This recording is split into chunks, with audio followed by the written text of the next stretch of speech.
요새 각국에서 심혈을 기울여서 제도화하고 활성화하려고 하는 것이 바로 이 크라우드 펀딩입니다. 이게 각국이 왜 여기에 이렇게 관심을 많이 갖는지, 그러면 한국에서는 어떤 의미가 있는지, 또는 한국에서 이것을 활성화해서 창업기업이나 신생기업들한테 도움을 주려면 과연 어떻게 제도화를 해야 되는지 하는 내용에 대해서 같이 얘기를 나눠보도록 하겠습니다. 먼저 크라우드 펀딩의 개념부터 살펴보도록 하겠습니다. 크라우드 펀딩에서 크라우드는 대중, 일반적인 다수를 의미하는 단어이고요. 그 다음에 펀딩은 여러분들 잘 아시다시피 자금을 조달한다는 뜻입니다. 그러니까 크라우드 펀딩 하면 불특정 다수로부터 자금을 조달한다는 의미가 되겠습니다. 그렇지만 전문적으로 최근에 사용하는 크라우드 펀딩이라고 하는 것은 다수로부터 자금을 조달하되 그것이 인터넷 또는 인터넷상의 플랫폼이라고 하는 특정한 경로를 통해서 자금을 조달하는 것을 의미하게 됩니다. 다시 얘기해서 크라우드 펀딩이라고 하는 것은 어떤 창업자 또는 자금을 조달하려는 자가 인터넷 플랫폼을 통해서 불특정 다수로부터 자금을 조달하는 일종의 자금 조달 수단이다. 이렇게 이해를 하시면 되겠습니다. 이 크라우드 펀딩은 언제부터 생겨났느냐? 연구자에 따라서 조금 차이는 있지만 아무래도 인터넷을 기반으로 한 자금 조달 수단이다 보니 인터넷이 발전된 이후의 시대부터 크라우드 펀딩도 발전했을 것이다 하는 예측을 할 수가 있습니다. 실질적으로는 1997년도에 영국의 락 그룹이 있습니다. 멜리언이라는 그룹인데 이 그룹이 미국에서 순회 공연을 하면서 그 비용으로서 6만 달러를 인터넷을 통해서 모집을 했습니다. 그것이 최초의 크라우드 펀딩의 사례로 알려져 있습니다. 이 경우에 인터넷을 통해서 자금을 공급해 준 주체는 실제로 돈을 벌기 위한 목적에서 떼돈을 벌기 위해서 그 락 그룹에 돈을 대준 것이 아닙니다. 단지 흥미로워서 재미가 있어서 저 락 밴드가 단순히 좋기 때문에 기부와 후원의 형태로 펀딩을 해준 것이죠. 이것이 가장 초기적인 단계의 크라우드 펀딩이고요. 이것을 기부 또는 후원형 크라우드 펀딩이라고 합니다.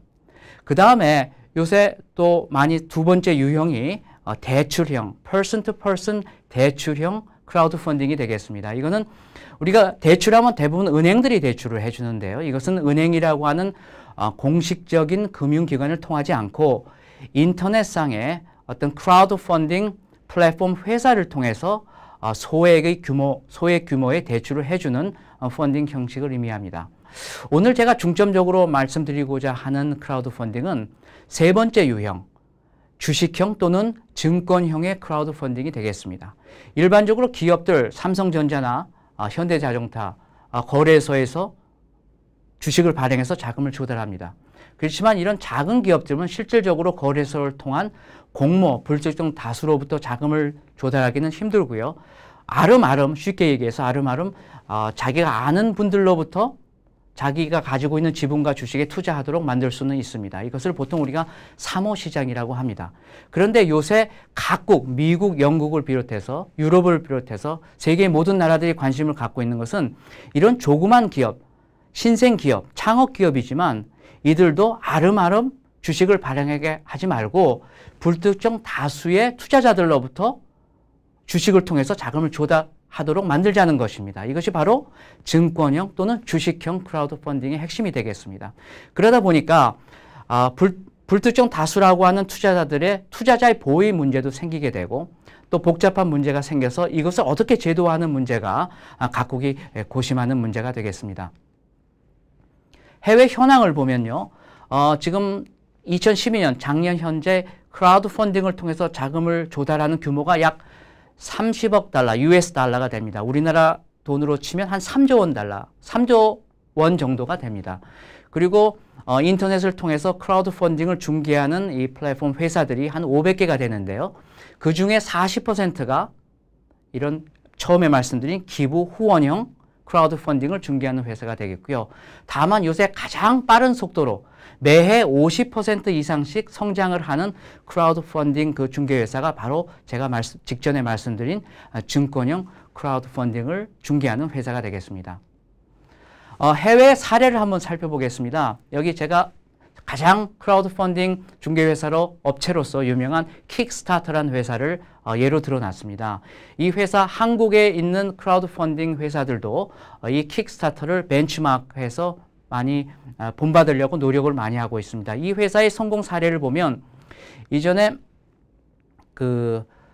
실질적으로 애플에서 우리가 알고 있는 MP3라는 그 제품이 있고 또 아이팟이라는 제품이 있지 않습니까? 그래서 미국의 윌슨이라는 사람이 이런 생각을 아이디어를 냈습니다. 이것을 손에 들고 다니면서 음악을 들으니까 너무 불편하자. 그러니까 아이팟을 시계 형태로 만들어서 시계와 같이 합해서 손에 차고 다니면서 음악을 듣게 한다면 너무 편할 것이다. 그래서 이런 아이디어를 가지고 인터넷을 통해서, 즉 킥스타터라고 하는 인터넷 크라우드 펀딩 중개 회사를 통해서 자금을 모집하게 됩니다. 이 회사는 처음에 그렇게 자금 모집하고자 하는 금액이 크지 않았습니다. 그래서 제가 생각할 때 우리나라 돈으로 2천만 원 이하, 한 16,000불, 17,000불 정도를 조달하려고 했는데 놀랍게도 이런 크라우드 펀딩 킥스타터를 통해서 조달한 금액이 거의 100만 불에 가깝습니다. 우리나라 10억에 가깝 10억 달러가 된다는 것, 10억 원이 된다는 것이죠. 그리고 더 놀라운 것은 이와 같은 제품에 관심을 가지고 자금을 공급해 준 사람이 50여 개국에서 13,000명이 넘습니다. 그래서 이때까지 이 크라우드 펀딩 사례로서 가장 성공적인 사례로 우리가 부각이 되고 있습니다. 이건 그렇지만 수익성을 목적으로 투자를 한 것이 아니기 때문에 어떤 형식으로 보수를 받는 것이 아니고 실질적으로 25달러 이하를 투자했다면 아무런 보상이 없습니다. 근데 25달러 이상 70달러까지는 그 회사에서 만든 가장 단순한 애플의 아이팟이 장착된 시계를 선물로 주는 것이고요. 예를 들어서 70달러 이상을 하면 좀 더 좋은 것, 예를 들어서 100달러 이상을 도네이션을 하게 되면은 그 세트로 몇 개의 시계를 주게 됩니다. 이런 식으로 킥스타터에서 성공한 초기 사례는 단순히 돈을 벌기 위한 목적이 아니라 어떤 관심의 표현, 기부, 후원의 성격이 강하다라고 말씀을 드릴 수가 있겠습니다. 국내에도요, 크라우드 펀딩이 현실적으로 지금 작동을 하고 있습니다. 물론 그 중심은 대개의 경우는 기부 후원형이고요. 한국문화예술위원회라든지 그 밖에 여러 가지 텀블벅이라든지 주로 예술, 미술, 음악 또는 사회활동과 관련된 소규모 자금을 조달하기 위한 수단으로서 크라우드 펀딩이 활용되고 있습니다. 또 P2B형, 대출형 크라우드 펀딩도 우리나라에서 지금 몇 군데에서 크라우드 펀딩 회사가 대출을 해주고 있는데요. 소득이 낮은 사람들 또는 신용 불량자들을 대상으로 어려운 사람들을 대상으로 소규모 대출을 해주는데 포커스를 맞추고 있습니다. 이에 비해서 그 맨 마지막에 우리가 말씀드릴 수 있는 증권형 크라우드 펀딩이라고 하는 것은 우리나라의 오픈 트레이드라는 회사가 단 하나 작동을 하고 있는데 이것은 이런 대출형 크라우드 펀딩이라고 하는 것이 대출이 성격상 자금을 조달한 사람들이 채무 불이행 원리금을 갚아야 되고 갚지 못할 경우에는 부도가 나고 신용 불량자가 되기 때문에 에쿼티, 주식의 형태로서 자금을 공모하는, 즉 엔젤 투자자들을 모으는 플랫폼으로서의 역할을 하는 그런 플랫폼이 우리나라에서 또 하나 생겼습니다.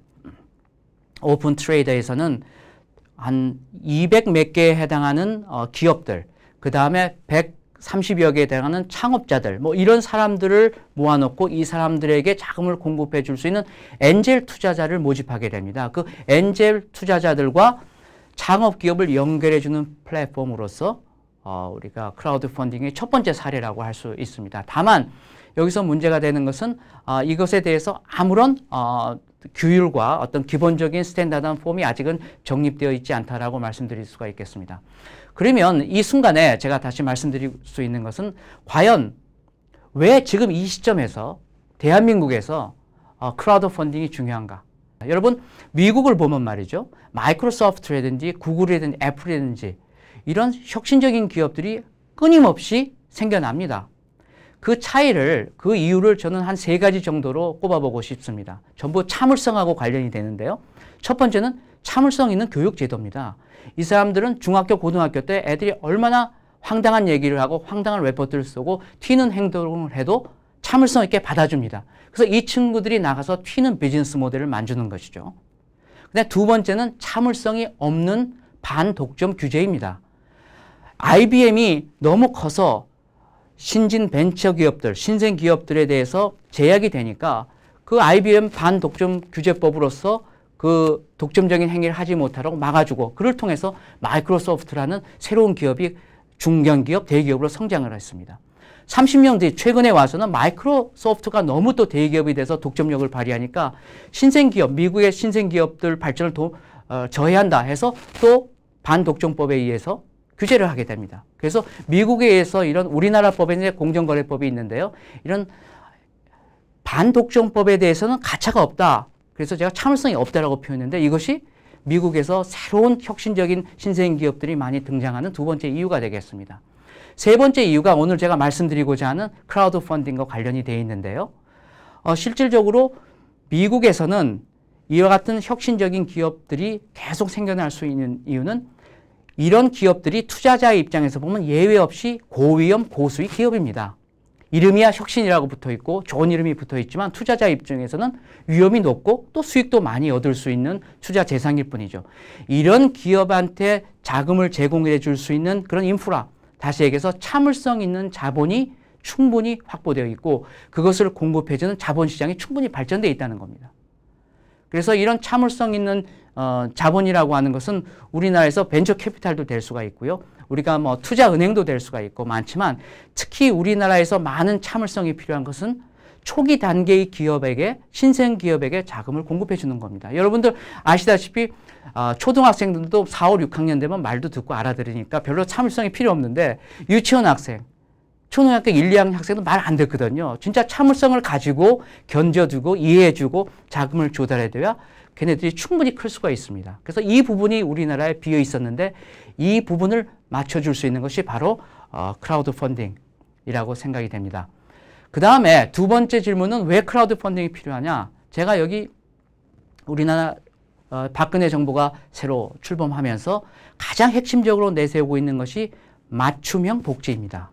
그래서 생애 주기별로 그 시기에 따라서 맞춤형으로 복지를 제공하겠다는 것인데, 기업에 대한 자금 공급도 맞춤형이 중요합니다. 그래서 이것을 저는 기업 생애 주기별 맞춤형 자금 공급이라고 표현할 수가 있겠습니다. 그래서 실질적으로 우리나라를 보면 다 큰 벤처 캐피탈은 잘 되어 있습니다. 근데 벤처 캐피탈들이 창업 초기 기업한테는 자금을 별로 공급을 하지 않고요. 국민학생으로 하면 5, 6학년, 이제 중학교 막 가려는 학생들한테만 자금을 공급합니다. 그게 된 다음에 우리 정부가 새로 설립한 코넥스라든지, 그 다음에 또 고등학교 가면 코스닥, 이렇게 자금 위쪽에 좀 큰 학생들에 대한 자본 공급 체제는 되어 있는데, 이 유치원과 초등학교 1, 2학년에 대한 자본 공급 체제는 우리나라 인프라가 잘 되어 있지 않습니다. 대표적인 엔젤인데요. 크라우드 펀딩을 통해서 이런 엔젤 투자자들이 창업기업, 신생기업한테 자금을 공급해 줄 수 있고, 또는 창업기업은 이들로부터 자금을 공급해 줄 수 있는 이런 중개기관 또는 플랫폼을 마련한다는데 크라우드 펀딩의 중요성이 있겠습니다. 처음 초기 한 2, 3년 기간을 우리가 미국에서는 이것을 Valley of Death, 죽음의 계곡이라고 하거든요. 요때 많지는 않지만 필요한 자금을 공급하는 것이 바로 크라우드 펀딩의 역할이 되겠습니다. 미국에서 크라우드 펀딩, 오바마 대통령이 가장 핵심을 두는 정책 중에 하나입니다. 미국의 Jobs Act라고 그래서요. Jumpstart Our Business Startup Act라고 해서 미국의 증권거래법에 이 내용을 포함을 시켰습니다. 근데 아직 이게 제도화가 끝나지 않은 이유는 하원, 상원, 대통령까지 다 통과됐지만 SEC가 규정을 만드는 작업이 아직 끝나지 않았기 때문에 이것이 아마 올해 중에는 미국도 출범을 하지 않을까 하는 생각이고요. 한국도 제도화를 하는데 미국이 굉장히 고민을 많이 해서 좋은 제도적 틀을 갖추고 있기 때문에 이것을 우리도 잘 벤치마크할 필요가 있다고 생각됩니다. 한국에서 이제 크라우드 펀딩을 이제 활성화하려면 우리가 실질적으로 창업기업이 도움을 받을 수 있도록, 또 거기에 투자를 한 투자자들이 도움을 받을 수 있고 또 수익을 얻을 수 있도록 정확한 규율 체제를 마련하는 것이 중요하다고 생각이 됩니다. 그러면 어느 법에다 넣어서 우리가 제도화를 하면 좋겠냐? 그건 당연히 자본시장법이라고 생각이 됩니다. 왜냐하면 증권형 크라우드 펀딩 자체가 주식 발행을 포함하고 있고요. 또는 투자자 보호를 개념을 포함하고 있기 때문에 이런 것들이 이미 갖추어져 있는 자본시장법의 틀 안에서 증권형 크라우드 펀딩을 제도화하는 것이 합리적인 방법이라고 생각이 됩니다. 그런데 크라우드 펀딩이라고 하는 것은 굉장히 위험이 높기 때문에 위험이 높은데 투자자 보호의 관점에서 투자자를 어떻게 선정하느냐가 굉장히 성공의 열쇠라고 할 수 있습니다. 한 가지 방법은 위험부담 능력도 있고 지식도 있고 경험이 있는 기관 투자자만을 여기에 투자할 수 있도록 만드는 것입니다. 그렇지만 이것은 불특정 다수로부터 자금을 조달한다는 자본을 조달한다는 크라우드 펀딩의 기본적인 개념에 어긋나는 것이죠. 따라서 이 어프로치 자체는 모든 불특정 다수에게 투자자로서 역할을 할 수 있도록 오픈을 해놓되 다만 그 사람들이 그 투자로부터 투자 손실을 크게 보지 않도록 1년에 투자할 수 있는 최대 금액 또는 한 기업의 창업기업에 투자할 수 있는 금액의 최대 한도를 정해놓는 것이 합리적인 방법이라고 생각합니다. 이것이 바로 미국에서 채택하고 있는 방법이고요. 또 창업기업의 입장에서는 조달하려고 하는 금액이 많으냐 적으냐에 따라서 어떤 공시의 경중 또는 규제의 경중도 달리하는 것이 합리적인 방법이라고 생각이 됩니다. 결론적으로 말씀드리면 크라우드 펀딩 지금 한국 시점에서 너무나 중요한 제도입니다. 어떻게 보면 지금 미래를 이끌어갈 창업의 주체인 한국의 젊은이들에게 꿈과 희망을 줄 수 있는 제도라고 생각이 됩니다. 우리가 미국의 제도, 각국의 제도를 보면서 한국의 실정에 맞추어서 크라우드 펀딩을 잘 제도화한다면 이것이 미래의 성장 동력으로서 또는 젊은이들에게 꿈을 주는 하나의 수단으로서 또는 투자자들에게는 미래 이익을 향유할 수 있는 제도로서 성공적인 제도가 될 것으로 확신합니다. 감사합니다.